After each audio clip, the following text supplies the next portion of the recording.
আসসালামু আলাইকুম, কেমন আছেন সবাই? আলহামদুলিল্লাহ আমি ভালো আছি। আপনাদের মাঝে নিয়ে আসলাম সুন্দর আরেকটি ব্লগ। সবাই লাইক, কমেন্ট, শেয়ার করবেন আর চ্যানেলটি সাবস্ক্রাইব করে দিবেন। তো আমি এখানে চা বানাচ্ছি। চা দেখেন কালারটা অনেক সুন্দর আসছে, তাই না? তো 1 ফ্লাক্স চা আমি প্রথমে বানায় নিলাম। এবার আমি লোলা বানাবো। লোলার রেসিপিটা আমার কাছে তানজিল আপু চেয়েছিলা। তো আমার আসলে মনে ছিল না। ভোর 4টার সময় ঘুম থেকে উঠছি, তো ভিডিও বানানোর কোনো ইচ্ছাই ছিল না। তারপর আমি পরে তোমার কথা মনে হয়েছে যে তুমি না রেসিপি চাইছো, এজন্য আমি পরে বানাচ্ছি। তো আমি রেসিপিটা তোমাকে এখন বলে দিচ্ছি। আমি এখানে ময়দা দিয়েছি, ময়দার সাথে আমি গুঁড়া দুধ, চিনি পরিমাণ মতো, যাতে তুমি সব কিছু পরিমাণ মতো নিবা, মানুষের একটা আন্দাজ থাকে, আন্দাজ মতো নিবা। আর এখানে আমি খামিরা দিয়েছি, খামিরা মানে এস্ট যেটাকে বলে।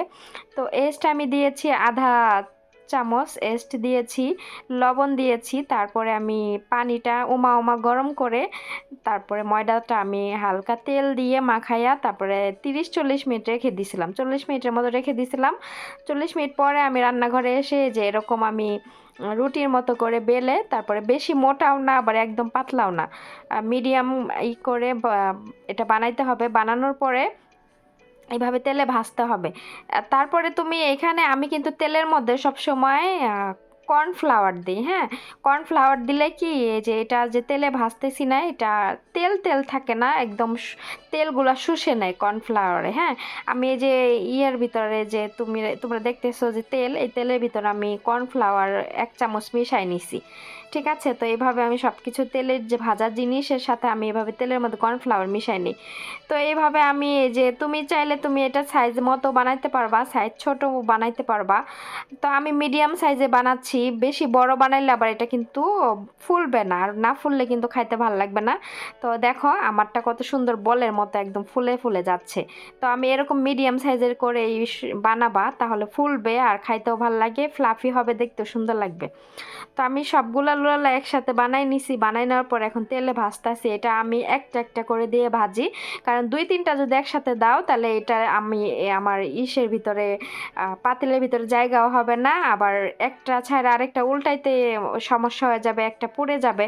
কারণ যেহেতু এটা অনেক বেশি ফুলে যায়, ফ্লাফি হয়, তো এইখানে একটা একটা করে ভাজলেই অনেক সুন্দর মতো এটা ভাজা হয়ে যাবে। আর আমি আজকে গুনে গুনে লোলা বানাচ্ছি, কারণ বেশি বানাইলে ফেসাল অনেক বেশি খায়, আর চিনিযুক্ত খাবার ফেসালকে এখন কম দেওয়া হয়, যেহেতু অনেক স্বাস্থ্য বেড়ে যাচ্ছে, এই জন্য চিনিযুক্ত খাবার ওরে বেশি দেওয়া হয় না।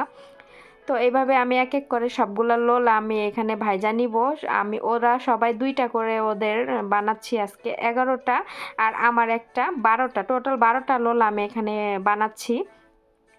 তো এক এক করে সব আমি দিচ্ছি। দেখো আমার এটা তেলের সাথে দেওয়ার মানে সাথে সাথে এটা কিন্তু ফুলে উঠতেছে, দেখছো কত সুন্দর একদম ফুলে উঠছে বলের মতো।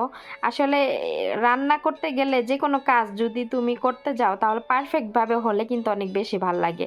তো আগে আমি যখন এটা বানাইতাম না, ফুলতো না, কিন্তু আমি এই টেকনিকটা বুঝতাম না যে কেন ফুলে না। তো আমার অনেক বিরক্ত লাগতো নাস্তা বানাইতে গিয়া। তো এখন আমি বানাইতে বানাইতে আমি অনেক হয়ে গেছি, পারফেক্ট ভাবে এখন আমার নাস্তাটা বানানো হয়।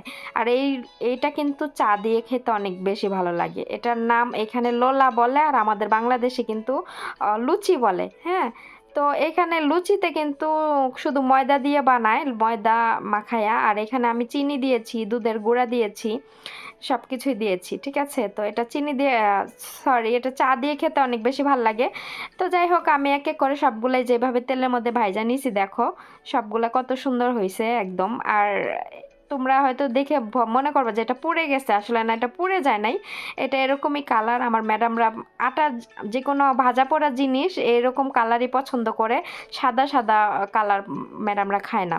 তো যাই হোক নাস্তা টাস্তা বানান শেষ হয়ে গেছে, সকালবেলা কিছু কাজ শেষ করে দুপুরবেলা চলে আসলাম রান্নাঘরে। রান্নাঘরে এসে প্রথমে এখানে মাছগুলা ভাইজা নিচ্ছি, আজকে মাছ দিয়ে মাকবুস রান্না করব। তো এক এক করে আজকে এই মাছটার নাম আমি জানি না আমি কি মাছ বলে, তবে এই মাছটার টেস্ট কিছুটা রুই মাছের মতোই লাগে।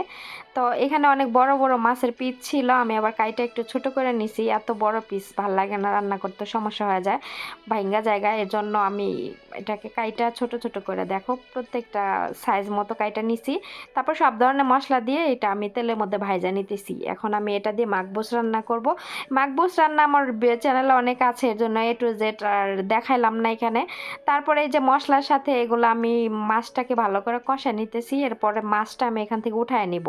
উঠায় নিয়ে তারপরে এখানে পরিমাণ মতো আমি পানি দিব, পানিটা বলক আসলে আমি চাল দিয়ে দিব, তারপর উপর দিয়ে মাছগুলা বিছায় দিব। হ্যাঁ, এভাবেই হচ্ছে মাকবুস রান্না করতে হয়। তো একসাথে এখন যদি চালটা দিয়ে দিতাম তাহলে মাছের সাথে চাল দিলে ভাঙ্গা যেত, এর জন্য দেখো আমি পরিমাণ মতো পানি দিয়ে বলক আসার পরে চাল দিয়ে দিছি, তারপর উপর দিয়ে মাছ দিয়ে আবার এভাবেই করে দিছি। সাথে আমি শুকনা লেবু দিয়েছি 2টা। এখন আমি ঢাইকা দিব, ঢাইকা আমি দমে বসে রাখবো। যাই হোক, মাকবুসের ফাইনালিটা আমার আর দেখানো হয় নাই, আমার ভুলে গেছিলাম ভিডিও করার জন্য।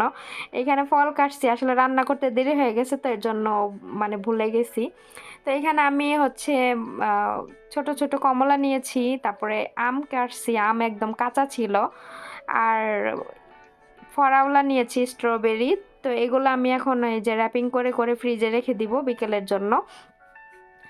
তো আসলে আমি রান্না বান্না করলাম, লাস্টের পার্টটুকু আমি দেখাইতে পারলাম না, আসলে পরে আমার মনে হয়েছে খাওয়া দাওয়ার পরে। তো আজকের ভিডিও পর্যন্ত, সবাই ভালো থেকো, আল্লাহ হাফিজ।